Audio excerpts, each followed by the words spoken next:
মাল্লাকিয়ানি বিকিরাবিল আরদি খতীআতান লা ইউশরিকু বি শাইআ। দুনিয়ার মধ্যে কোন মানুষ যদি সারা দুনিয়া ভর্তি যদি গুনাহ নিয়ে যদি আমার সামনে আসে, কিন্তু ওই ব্যক্তির যদি কোনো শিরকের কোনো গুনাহ না থাকে, লা ইউশরিকু বি শাইআ, শিরকের যদি কোনো গুনাহ না থাকে, আল্লাহ পাক রব্বুল আলামিন বলেছেন লাকিতুহু বিমিথলিহা মাগফিরাতান, দুনিয়া ভর্তি মাগফিরাত নিয়া আমি ওই বান্দার সাথে মোলাকাত করব। যদি আওয়াজ দিয়ে বলেন সুবহানাল্লাহ। দেখেন আল্লাহ পাক রব্বুল আলামিন ইসলামের মতো দৌলত দিয়ে আমাদেরকে দুনিয়ার মধ্যে পাঠাইছেন। আল্লাহ পাক রব্বুল আলামিন মুসলমান বানায়া আমাদেরকে দুনিয়াতে পাঠাইছেন।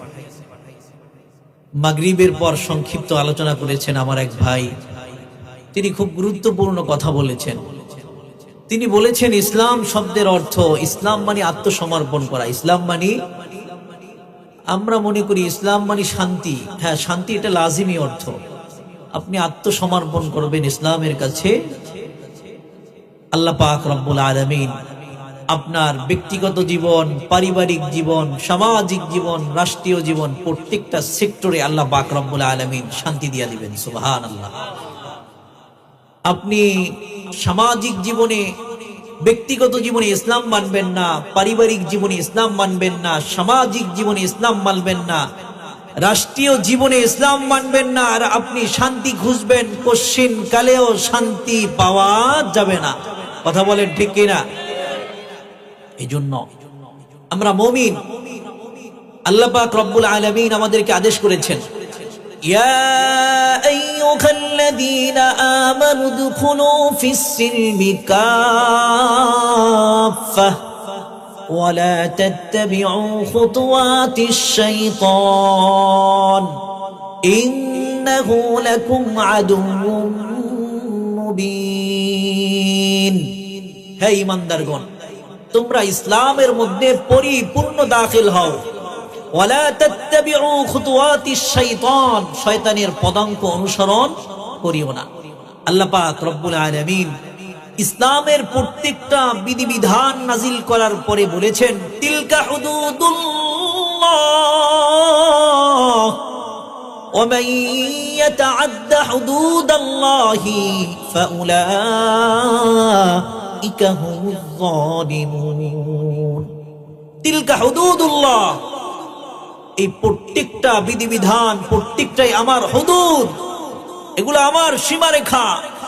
দুনিয়ার রেড সিগন্যাল অতিক্রম করলে যেরকম ভাবে তোমার নামে মামলা হয়, ঠিক তেমনি ভাবে আমি আল্লাহ পাক রব্বুল আলামিন যে সমস্ত হুদুদ দিয়েছি, বিধান দিয়েছি, এই বিধান যদি তুমি লঙ্ঘন করো, এই বিধান যদি তুমি পালন না করো, ওমাইয়াতাআদ্দা হুদুদাল্লাহি ফাউলাইকা হুমুয যালিমুন, তাহলে তুমি জালিমদের অন্তর্ভুক্ত হবা। কাল কিয়ামতের ময়দানে তোমার বিরুদ্ধেও আমার সামনে মামলা হবে, আর কাল কিয়ামতের ময়দানে লিল্লাহিল ওয়াহিদিল কাহ্হার, কাল কিয়ামতের ময়দানে রাজত্ব থাকবে কার? কথা বলেন কার?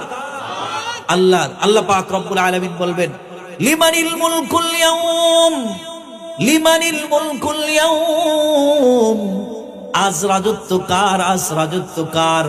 কিয়ামতের ময়দানে রাজত্ব কার? ওই দিন রাজত্ব থাকবে কার? জোরে আওয়াজ দিয়ে বলেন কার? আল্লাহর। এই জন্য শরীয়তের কোন হুকুম আহকাম যদি লঙ্ঘন করেন, কাল কিয়ামতের ময়দানে আপনার বিরুদ্ধে মামলা হবে।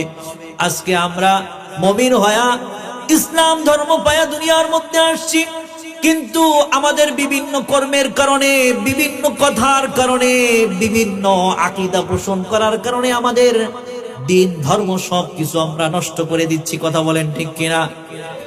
মুসল্লি নামাজ পড়ে, কোন নামাজ কাজা হয় না, কিন্তু আবার শিরকি কর্মকাণ্ডের মধ্যে লিপ্ত। তাহলে যত নামাজ পড়েন, নামাজ পড়ে যদি পাহাড় সম পরিমাণ আমল নিয়েও যদি কবরে যান, আপনার এই আমলের কোনো দাম নাই। কথা বলেন ঠিক কিনা? এই জন্য আমল হতে হবে শিরক মুক্ত আমল। আল্লাযীনা আমানু ওয়া লাম ইয়ালবিসু ঈমানাহুম বিযুলমিন উলাইকা লাহুমুল আমনু ওয়া হুম মুহতাদুন। আল্লাযীনা আমানু, যারা ঈমান এনেছে, আল্লাযীনা আমানু ওয়া লাম ইয়ালবিসু ঈমানাহুম বিযুলমিন, যারা ঈমান এনেছে এবং তাদের ঈমানকে তারা জুলুমের সাথে অর্থাৎ শিরকের সাথে মিশ্রণ করে নাই। ওয়ালাম ইয়ালবিসু ঈমানাহুম বিযুলমিন উলাইকা লাহুমুল আমনু ওয়া হুম মুহতাদুন। উলাইকা লাহুমুল আমনু, তাদের জন্য কাল কিয়ামতের ময়দানে নিরাপত্তা, এবং উলাইকা হুমুল মুহতাদুন, এই সমস্ত ব্যক্তিরাই হেদায়েত প্রাপ্ত। চিল্লায়া বলেন সুবহানাল্লাহ। ঈমানের সাথে শিরিক মিশ্রিত হতে পারবে না। আল্লাহ পাক রব্বুল আলামিন দুনিয়ার মানুষের সমস্ত গুনাহ ক্ষমা করতে পারেন, কিন্তু শিরিকের গুনাহ আল্লাহ পাক রব্বুল আলামিন কোশ্চিনকালেও ক্ষমা করবেন না। আল্লাহ পাক রব্বুল আলামিন আল্লাহর হাবিবের মাধ্যমে জানায় দিয়েছেন, কুল, আপনি বলেন, তাআলাও, তোমরা আসো, আতলু মা হারামা রাব্বুকুম আলাইকুম আল্লা তুশরিকু বিহি শাইআ। আতলু, আমি পড়ে শোনাই। কুল তাআলাও আতলু মা হারামা রাব্বুকুম, তোমরা আসো, আমি তোমাদেরকে তেলাওয়াত করে শোনাই। কি শোনাবো? হারামা মা হারামা রাব্বুকুম আলাইকুম, আল্লাহ তোমাদের প্রতি হারাম করেছেন, আল্লাহ তোমাদের প্রতি হারাম করেছেন, আল্লাহ তুশরিকু বিহি শাইআ, আল্লাহ পাক রব্বুল আলামিনের সাথে কোন জিনিসকে শরীক করবা না, কোন জিনিসকে শরীক করবা না। আল্লাহ পাক রব্বুল আলামিন আল্লাহর হাবিবের মাধ্যমে জানায় দিয়েছেন, শিরিকের গুনাহ হলো সবচেয়ে বড় গুনাহ। আকবারুল কাবাইর আশরিকু বিল্লাহ, সবচেয়ে বড় কবিরা গুনাহ হলো আল্লাহর সাথে শিরিক করা। সবচেয়ে বড় কবিরা গুনাহ কোনটা? জোরে আওয়াজ দিয়ে বলেন কোনটা? আল্লাহর সাথে শরীক করা। আল্লাহ পাক রব্বুল আলামিন বলেন, ইন্নাল্লাহা লা ইয়াগফিরু আন ইউশরাকা বিহি ওয়া ইয়াগফিরু মা দুনা যালিকা লিমান ইয়াশা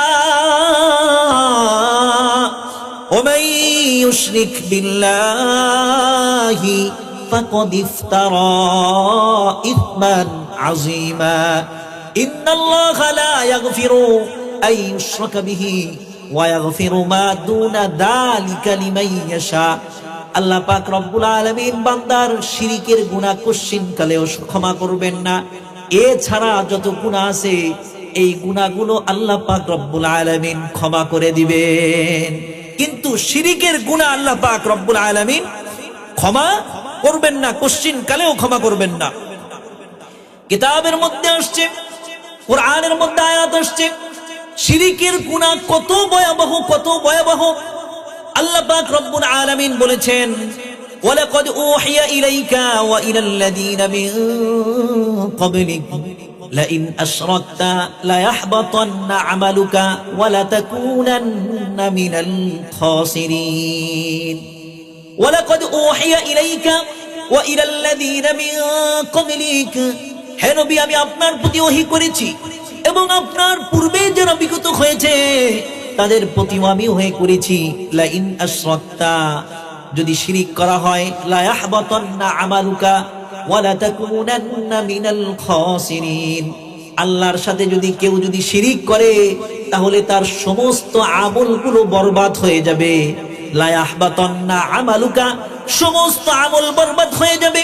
ওয়া লা তাকুনান্না মিনাল খাসিরিন, এবং কাল কিয়ামতের ময়দানে ওই সমস্ত ব্যক্তিরা ক্ষতিগ্রস্ত ব্যক্তিদের অন্তর্ভুক্ত হবে।